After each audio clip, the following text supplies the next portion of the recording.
So we got Cameron Saaiman fighting Terrence Mitchell on the undercard. Finally, what are you saying for this one, Jack? Cameron. I think Cameron's got a lot more. He's got a lot more volume on him, and I think that if he rushes Terrence, like I don't think Terrence can deal with that. I think if he manages his range and like kind of tries to pick Cameron apart, I think he'll have more success. But at the same time, Cameron's like all good all round. I think that's probably the best blueprint Terrence has, but I can't see any way that Cameron doesn't walk away with the win. Yeah, I think that is just Terrence's key to victory because he's so much taller and his range, I'm assuming, must be much bigger. I also think his ground game, if Cameron decides to take this to the ground, which he's got a great ground game. I mean, he's got no holes in his game, Cameron. Cameron's very well rounded. I think he could probably pick him apart. I mean, because he's durable. That's his first thing. I mean, but also like with the volume, like you were saying, he's got different combinations. He's got speed, he's got timing, he's got everything. I mean, for me, Cameron, I know he's fighting on the undercard now, and it is Dricus's time right now. But I think Cameron is a future bantamweight champion. It is early days. It's a big call to say early days, but I mean, the way he started he started doing MMA. We're having a conversation about it off camera. He didn't start. You'll be able to better explain this. He didn't start with one thing like jiu-jitsu or kickboxing and had to unlearn bad habits, like you were saying. Straight with MMA and at the highest level. At the highest level. Yeah, listen, Cameron's exciting. What I like about Cameron is he doesn't give a fuck. He's not fighting to protect a record or to protect his undefeated record. He is undefeated. Yes. He goes out there and puts on a fight. He wants to get it. And I often tell my fighters, don't get a fight. You got an opportunity to fight. You got an opportunity to lay your hands on somebody, and you let it slip. You know what I mean? You're gonna leave. Oh shit! I could have done more. He doesn't do that. Like he goes in every fight. I've watched him fight from EFC days into the UFC days. His fight on the Contender Series. He goes for it. He goes for the guys. He's looking for the finish. He's hungry. He's a problem. He's a problem. And I don't know if the reach is going to be such an issue with somebody who goes forward like he does. He's always moving forward. He's got a good chin, so he's happy to take some shots going in. And his wrestling is not bad either. He can wrestle. He can grapple beautifully. I think, if he's switched on and he's not focused on Dricus and what Dricus does in that fight, I think he's going to come away with the win. No, most definitely. It's 100% true what you say about him not really giving a shit, because we even spoke about it when he was on the podcast about the Contender Series. I think it was 1 round each when he fought Josh Wan Kim. And he still asked, and I think it's because of Mornefisa as well. He said to him, he's like, Coach, must I just take him down and, ground out the victory? He said, no, we're here to get a finish. You are going to take him out. And that's what he did. And I think a lot of his first 2 fights in the UFC, again, he could have just been boring. His grappling is really good. He's got good top control. He could have just taken the guys down, gone the safe way, and won the fight that way. But he decides to be entertaining, standing with the guys, even after he had those the points taken away in both the fights. And he came back and he won. And he won. He won easily, decisively. Look, I think, and when he fought in the Contender Series, like Dana White made quite a big issue of him, saying he's like a badass, whatever. Yeah, the future. And the reality is, that's what you're there for. You're there not just to get wins. I mean, you can rack up wins in the UFC and kind of like go unnoticed. But the reality is, if you want to make a name for yourself, you actually have to go there and put on a performance that people talk about, what the fuck? Holy shit. Look at that kid. And I think he does that every time he fights. He gives you that okay, this guy, he's not playing it safe. He's looking for the finish. He doesn't care if you're a jits guy or a wrestler or a striker. He's going to match you everywhere. It's almost like he's got a point to prove. Like, I can beat you anywhere. You know what I mean? Yeah. And man, he's got great conditioning. He's got cardio for days. He's got a great attitude. So, I think he's going to go really far. No, for sure. I think to the top. I mean, definitely. And he's a cool dude, so you want him to win. Yeah. So even if the odds were stacked against him for this fight, I'd still say he's going to win. Yeah. You know what I mean? 100%. He's a good oak. Yeah. Look, I mean, Mitchell's record's 15-2, but I mean, so he's famous for being the guy that was all cocky against Kai Kara France on the Ultimate Fighter and getting KO'd in the first, I think, 2 minutes or something like that. His record is good, but again, it's one of those situations where, almost like Makhomedov, it's like outside of the UFC. So you don't know, how good it's going to fare in the UFC. And Cameron's been seasoned. Now, another thing about this fight is it's another tough test for Cameron. One that I think he's going to come through. I mean, like for all the reasons that we've just said. And again, it's just building the blocks for him to just go up the ranks, one step at a time. all the way to the top.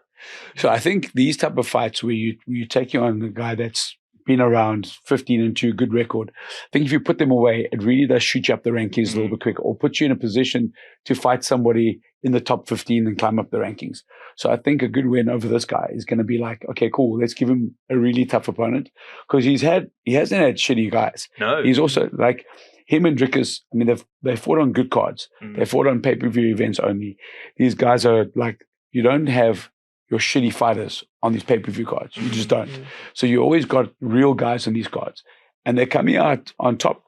So it's making a statement. It's like, how far can we push these guys? That's why Drickus is in line now for where he is, because he's said yes to tough guys. He's beaten them. Cameron's on the same trajectory. If he carries on like this, putting guys away who are seasoned veterans, talent, 15-2. I mean, that's impressive. No matter where you fight, that's impressive. It's a huge record. It's not easy. And to have a loss on the contender series, not contenders, on tough against a guy who fought for a world title. I mean, like, that's his only loss. I mean, that's an exhibition fight. So actually, it's not a loss on like a pro loss. But if you look at his record, I think his last loss was like in his 4th or 5th fight only. So technically, he's on like an 11 or 12 fight win streak with that exhibition match. It's massive. It's massive. So if Cameron does pull it off, I think it puts him up there in the conversations. Okay, let's give this guy top 15 guy, maybe fights on the main card. You never know.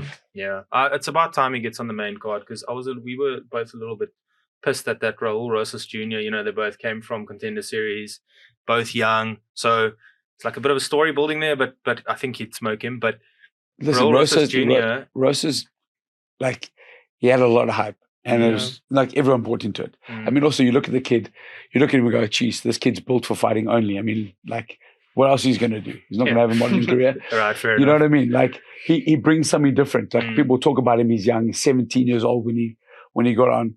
Like, Dana White took a risk on him and paid off. I mean, there's a lot of attention on him. But for Cameron to get the fights he's getting on these cards, it's a big enough statement. It doesn't have to be on the main card or high up in the prelims. The fact that you're fighting in Vegas, on T-Mobile Arena, in front of thousands of people, it's pretty cool. Look, I did ask him, like specifically about Drickus not being on Embedded, because of how many main card fights he's had, or how many pay-per-view fights he's had. But he himself said, I mean, it's him and Drickus, they don't care as long as they're fighting. They'll fight you in the backyard of Stellenbosch, they'll fight you wherever, as long as they're fighting. That's all they want to do. And their mindset, that mindset, and keeping humble and staying humble, that's one of their biggest assets, I think, as well. Yeah, I mean, if you look at how they interact with everybody, but the amateur team, and so a lot of guys get to a level where they don't want to really give back. You know what I mean? So they don't go to amateur events. Some guys don't even go to UFC events. You know what I mean? It's like you just kind of like move past it. And the reality is, these guys are still cornering their fighters. They're cornering their debutants. They got the amateur promotion going, and they're backing their guys. They're in the corners for the amateur guys. They're commentating on amateur events. They're entering grappling comps. They're keeping their feet on the ground. They're doing a lot of cool things. And it's easy to be a fan of these guys, based on what they're doing. They're cool guys. You know what I mean? They're not letting... I think they have become famous, especially Drickus. Drickus is he's well known. He's making lots of money. Everyone knows who he is, but he's got time for everyone. Yeah. He really does. It's great to see. How you thinking this fight's going to go for Cameron? What's his way of finish? I think. Or is it a finish, or what are you thinking? I think finish out second round TKO. Second round TKO. Mike, what you thinking? I don't know. I think it's going to go 3 rounds. I think if he doesn't pull it off late in the third, I think he'll win. Split decision. Split? I think a split decision. I think it's going to be tough. This guy's got a point to prove coming back to the UFC. I think it's also last minute replacement. Yeah, they switched it up. I think he's going to come in hungry. Like I said, the hunger to prove yourself in the UFC these days is a really big thing at the moment. And these guys aren't going to be like, oh, I want to stop the momentum. I want to be the guy that puts this guy in the place. I think he'll make it difficult for Cameron. And Cameron will win. I think he'll be great. I think it'll be a tough fight. Okay, I'm going to go unanimous decision for Cameron if it's not a TKO. So I'm giving 2 results, but I'm I'm staying on unanimous decision. I think you are right, Mike. Like, it is going to be tough, but I think Cameron, he's so dynamic that he can adjust to any situation. So the first round might be tough. He might even lose the first round. But then I think he'll be able to make him and Boniface will be able to make the adjustments so that if he doesn't put him away in the second or third round, that it's a unanimous decision. If he does, I think he'll definitely win the second and third rounds. If the first one's Look, especially if he's, and he's going to come out in good shape. He always is. Look, he also trains with taller guys. He's got a lot of tall guys in his camp. So I don't think the height's going to be too much of an issue. I just think the guy coming back with a point to prove is going to create a little bit of difficulty. But I think it's going to be a good fight, and I think he comes out on top. Yeah, I have to say split. Split, yeah. Yeah, no, I that's think good. So we got a finish, we got a unanimous decision, we got a split decision, but we're all going for Cameron with a win. 100%. So, awesome. Hey guys, if you enjoyed that clip, I've got another one for you over here and over here. Please don't forget to subscribe over here and have a look at my other socials down in the description box below. Thanks for watching.